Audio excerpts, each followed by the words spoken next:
All right, Gary Russell Jr., my favorite DC fighter, is out there bumping off at the lip something heavy about Gervonta Tank Davis. Gervonta Tank Davis, the WBA 130-pound WBA regular champion, secondary title holder, former IBF guy, says that he can take this guy out after 5 or 6 rounds. He's going to do whatever he wants to do with Gervonta Davis. Let's talk about that, man. And Gary Russell Jr. is odd. The odd career of Gary Russell Jr. in this video.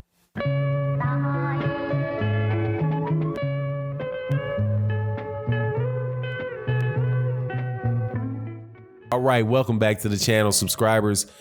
Hey, if you're not subscribed, hit the subscribe button, hit the like button, share the video. That would be greatly appreciated. Also, special thank you to everybody on the Patreon. Special thank you to everybody that comes by the live streams Monday through Friday. OG Boxing Talk, 8 o'clock, Sunday mornings, Central Standard Time, with myself and Blood and KQ and Trap and my man Curtis Anderson, the boxing historian. Make sure you're there for that. This video, we're going to talk about Gervonta Tank Davis. Tank Davis. Shout out to Black Fight Fan TV. Tank Davis is the best in the world. I think he's one of the best lightweights. However, we're talking about a guy that is now fighting down at 126 pounds. Gary Russell Jr. from the great Commonwealth of District of Columbia. It's the Commonwealth, the city of the District of Columbia, the DMV, which would be DC, Maryland, Virginia area, which is not too far off from Baltimore, where Gervonta Davis is from. So this is a particular matchup that would be very, very natural if these guys were fighting in the same weight class, but they're not. Tank, like many people, Gary Russell Jr. was critical of the performance of Tank Davis, and Gary Russell and Yuriorkis Gamboa said, "Hey man, that guy got tired. I'm a technician. If he fights me 5 or 6 rounds, after that I can do whatever I want to do with Tank." Tank knows that. Floyd Mayweather Jr. knows that, and that's why they don't want to come anywhere near me. And I'm gonna say, man, I don't buy that. I don't buy that you're gonna do whatever you want to do with Tank Davis after 5 rounds. I don't buy that. Now, I could be wrong, but I just don't see Gary Russell Jr. being able to beat Gervonta Davis just because of the sheer lack of size, and the fact that Gary Russell Jr. is going to be there by and large there for Tank to try to find. Now, I don't want to say that I completely believe that Gary Russell Jr. that he's not able to do that. That's a fight that is close enough between the two of them where I could be wrong. But I do think that it's just a great shame. It's a great shame. Or it's just a mystery to me, the career of Gary Russell Jr. Gary Russell Jr. is like it's like a Rigondeaux, man. It's like a Rigondeaux. This guy just does not seem to be able to get the good fighters in the ring with him.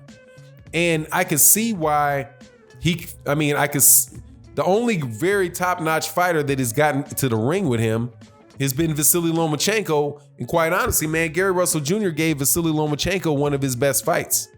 I think if that was a majority decision or if it was a split decision, I know that there was either a draw or there was either an even scorecard or a scorecard for Gary Russell Jr. in that fight.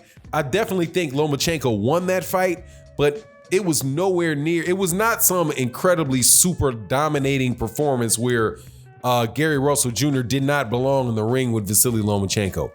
That was not the case. And quite honestly, both of those guys were inexperienced at the time, and Gary Russell Jr. was coming off of a layoff, and Vasily Lomachenko had no interest whatsoever, or Top Rank has no interest whatsoever in making a rematch between the two of those. So the skill level of Gary Russell Jr., there's nothing that I've seen that would tell me that him beating Gervonta Davis is not possible. But I just don't know whether or not that's ever really going to happen because of the differences in the weight class. And also, I just want to see Gary Russell Jr. fight the guys that are in his weight class, that are near him in his weight class. Leo Santa Cruz is the one that really should happen. It's a shame it's a shame that Gervonta, that Gary Russell Jr. got to, jump up and down and kick people in the chest to try to get a good fight, try to get a fight with one of the champions that are around him. Leo Santa Cruz says that he's willing to move up, move up to 130 pounds or 135 pounds for Gervonta Davis, but he won't go right there and fight Gary Russell Jr. in his own weight class while he's the WBA champion and Gary Russell Jr. is the WBC champion. It's just something that is just shameful, man, that Gary Russell Jr. has not been able to get these fights. And it's also something, it's a vicious circle too, because he can't get the fights and people won't fight him.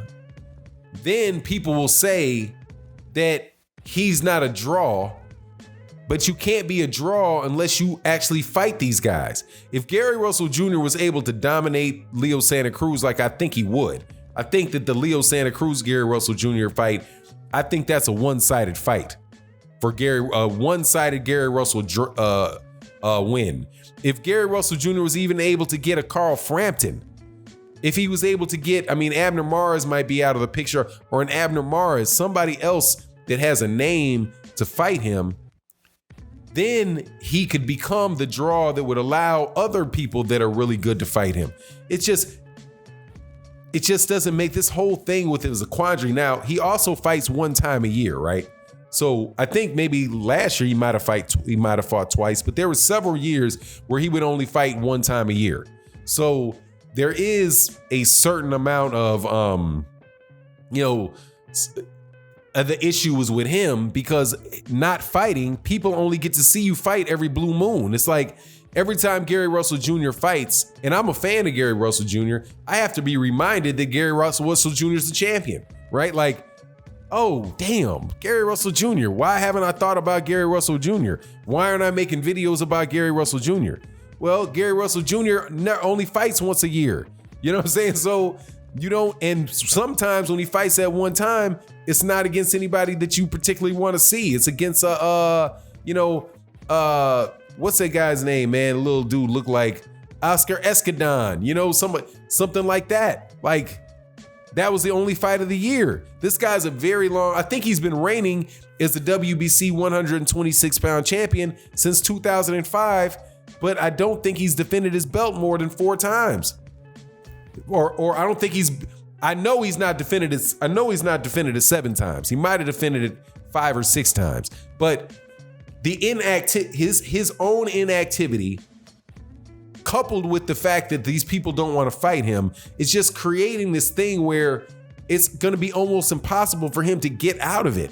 He wore the and it seems not, I wouldn't say acts of desperation. I don't think that's an overstatement, but you can see that there is a sense of urgency. That's probably the better way to say it. There's a sense of urgency around Gary Russell Jr. now, where Gary Russell Jr., who is getting up there in years, like I said, he won his belt in 2015. It's 2020 now. It's 5 years.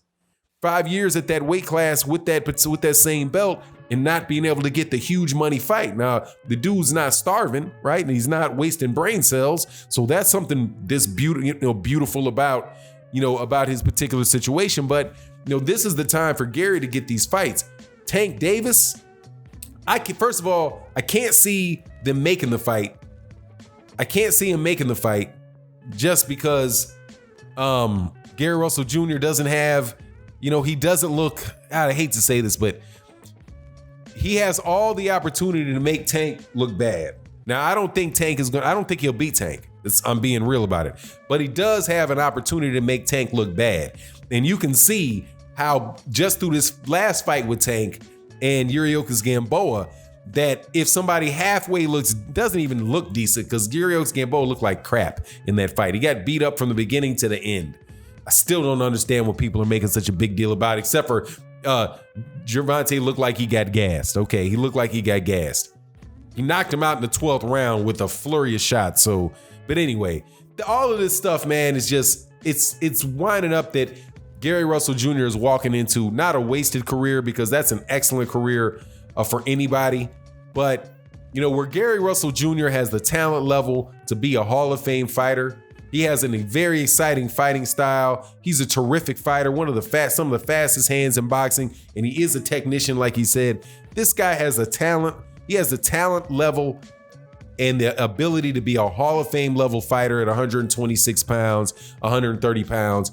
But it just seems very unlikely that he's going to make it because of the way this stuff is going down, man. And I would say I have said that he's kind of like a Guillermo Rigondeaux type of situation, except for Guillermo Rigondeaux has his big win. Gary Russell Jr. unlike Rigondeaux, doesn't have that, real big career signature win. And I do believe that the same thing would happen to Gary Russell Jr.